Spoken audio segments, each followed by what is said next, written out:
Today, we are diving into a Konami gem from 1993, Rocket Knight Adventures. Developed during an era where the console wars between Sega and Nintendo were in full swing, Rocket Knight Adventures managed to stand out in a crowded market dominated by iconic mascots like Sonic the Hedgehog and Super Mario. While the game never reached the commercial heights of its rivals, it has gained a well-deserved cult following over the years. Medieval fantasy and futuristic technology set Rocket Knight Adventures apart from other platformers, which typically stuck to more traditional tropes. The gameplay revolved around fast-paced action, clever level design, and, of course, exhilarating rocket-boosted combat that gave players a sense of speed and momentum not often seen in platformers of the time. With vibrant graphics and smooth animations, Rocket Knight Adventures was not only a technical marvel on the Sega Genesis, but also a shining example of what could be done when developers pushed the hardware to its limits. At first glance, Rocket Knight Adventures might seem like just another platformer with a simple save the princess narrative. But beneath its colorful pixel art and quirky characters lies a story filled with heroic moments and classic adventure. The plot kicks off when the Devotindos Empire, an army of ruthless pig soldiers, invades Zebulos with the goal of conquering the kingdom and seizing its most valuable resource, the all-powerful Pig Star, a mechanical war machine hidden in the kingdom's depths. At the heart of the invasion is Emperor Gedal, the evil mastermind behind the attack. But his nefarious plans don't stop at simply taking over Zebulos. To ensure his victory, Gedal captures Princess Sherry, the beloved daughter of King Zebulos, holding her hostage to control the kingdom. Her capture sets the stage for Sparkster's mission, as he takes it upon himself to rescue the princess and stop the Empire's destructive ambitions. What makes Rocket Knight Adventures stand out from other platformers of the era is how its story is interwoven with the gameplay, with each level pushing the narrative forward. As Sparkster sets off on his journey, players witness the once vibrant kingdom turned into a war-torn battlefield. The game's stages reflect this struggle, from lush forests where enemy pig soldiers have set up camp to mechanical fortresses and high-flying airships that hint at the industrial might of the Devotindos Empire. While Rocket Knight Adventures doesn't have the deep lore or dialogue-heavy storytelling of modern games, it's a story that blends medieval fantasy with futuristic sci-fi, crafting a world where rocket-powered knights defend their homeland from robotic invaders. The game's lighthearted tone, combined with its epic scope, makes for an unforgettable journey.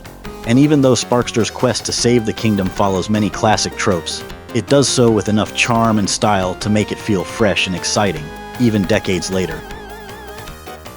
Rocket Knight Adventures is a shining example of how creative gameplay mechanics can elevate a platformer beyond the standard jump-and-run formula. At its core, it's a 2D side-scrolling action game, but what really sets it apart is the versatility and dynamism of its main character, Sparkster. Equipped with a jetpack and a sword that can fire energy blasts, Sparkster's movement and combat abilities provide a level of depth and variety that few other platformers of the era could match. The most iconic feature of the game is, without a doubt, Sparkster's rocket pack. With a press of a button, players can charge up Sparkster's jetpack, launching him in one of 8 directions, which allows for creative platforming and swift evasion. Whether it's boosting into enemies to knock them out, rocketing up to higher platforms, or darting across the screen to avoid projectiles, the rocket pack mechanic is key to the game's fast-paced action. Sparkster's sword is just as important as his jetpack. Though his melee attacks are short-range, the sword can shoot energy waves when the attack button is held down, allowing for ranged combat when necessary. This gives players a dual approach to battling enemies, up close and personal or from a distance. What makes the combat so satisfying is the smoothness of the controls. Whether you're striking enemies with quick sword slashes or using the rocket pack to zoom into an opponent, the gameplay feels tight and responsive. The level design itself plays a major role in how the gameplay flows. Each stage is intricately designed to make full use of Sparkster's rocket abilities, often requiring players to boost their way to hidden areas or evade traps using the jetpack. Vertical sections allow the game to stretch beyond typical left-to-right platforming, with Sparkster blasting upward through towers or diving deep into underground caverns. The tightness of the level design, combined with clever enemy placement, ensures that the game is challenging but fair. One of the most impressive aspects of the gameplay is how smoothly all of these mechanics are integrated into the overall experience. Whether you're flying across the screen with a rocket boost, slashing through enemies, or navigating a tricky platforming section, everything flows seamlessly. It's this cohesion that makes Rocket Knight Adventures feel like a well-oiled machine. Nothing ever feels out of place, and every mechanic serves a purpose in driving the player forward.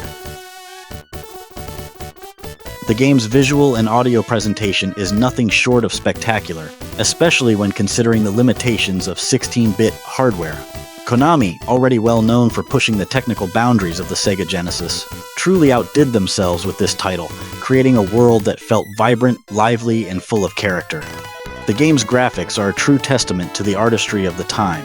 The color palette is rich and varied, with each level presenting its own distinct look and atmosphere. The opening stages take place in lush, green forests with rolling hills and flowing rivers, giving players a sense of adventure right from the start. As you progress, the environments become more industrial and menacing, with mechanical fortresses, lava-filled caverns, and even the ominous depths of outer space. Sparkster himself is wonderfully animated, with a wide range of fluid movements that add personality to his character.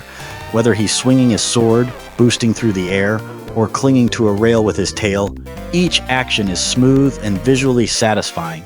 The rocket boost, one of the game's signature moves, leaves a glowing trail behind Sparkster, giving players a sense of speed and momentum as they zoom across the screen. Of course, we can't talk about Rocket Knight Adventures without highlighting the soundtrack, which remains one of the game's most beloved aspects.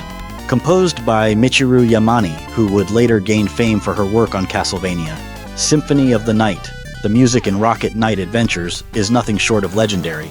Each track perfectly complements the action on screen, creating a dynamic and memorable auditory experience.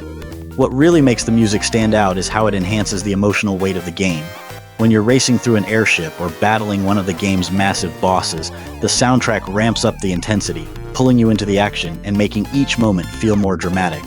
But there are also lighter, more whimsical tracks that help balance out the tone, reminding players that while the stakes are high, Rocket Knight Adventures never loses its sense of fun and charm.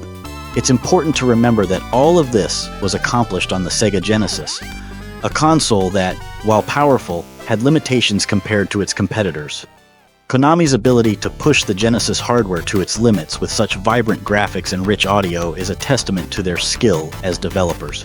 In a sea of 16-bit platformers, Rocket Knight Adventures stood out not just for its innovative gameplay, but for its stunning presentation that still holds up today. The combination of crisp, detailed visuals and an unforgettable soundtrack helps cement the game's status as a beloved classic, one that players still remember fondly when thinking of the best the Sega Genesis had to offer. Even though Rocket Knight Adventures never quite reached the mainstream fame of some of its contemporaries, it has carved out a lasting legacy among retro gaming enthusiasts. Part of its legacy comes from being one of the few platformers that felt truly different. Its mix of medieval fantasy and sci-fi, along with the rocket-powered gameplay, gave it a personality all its own. While it may not have had the same level of commercial success as other titles, it was embraced by critics and gamers alike for its polished design and engaging experience. Konami, recognizing the potential in Sparkster, followed up with 2 sequels. In 1994, the aptly titled Sparkster was released for both the Sega Genesis and Super Nintendo, although these versions were drastically different from each other. The Sega Genesis sequel retained the core elements of the original, though it shifted the tone slightly to focus more on platforming, while the Super Nintendo version was more of a reimagining with different levels and mechanics. While both games were well received, they didn't quite capture the magic of the first Rocket Knight Adventures, and neither became breakout hits. After these sequels, Sparkster went quiet for a long time, becoming a part of retro gaming nostalgia, rather than continuing as an active franchise. However, the game's cult following grew stronger as more gamers rediscovered Rocket Knight Adventures through emulation, retro collections, and word-of-mouth recommendations. The game became a hidden gem for retro enthusiasts, especially for those looking to explore beyond the more obvious platforming greats like Sonic the Hedgehog and Super Mario World. In 2010, after more than 15 years of silence, Konami attempted to revive the franchise with Rocket Knight, a downloadable title for modern consoles and PC. The game featured updated graphics and a more streamlined control scheme while staying true to the spirit of the original. Although it was a welcome return for fans of the series, the reboot didn't quite manage to capture the same magic that made the original a classic. It served as a reminder of how unique Rocket Knight Adventures was, but it also showed the challenges of reviving a cult classic in the modern gaming landscape. Ultimately, the legacy of Rocket Knight Adventures is one of innovation, charm, and perseverance. While it may not have achieved the commercial fame of other platformers, it left an indelible mark on the genre and remains a beloved gem for those who seek it out. Sparkster's adventures may have been few, but they were memorable, and they continue to inspire and entertain gamers even decades after their original release. In the pantheon of retro gaming classics, Rocket Knight Adventures holds a special place, proof that a game doesn't need to be the biggest to be one of the best.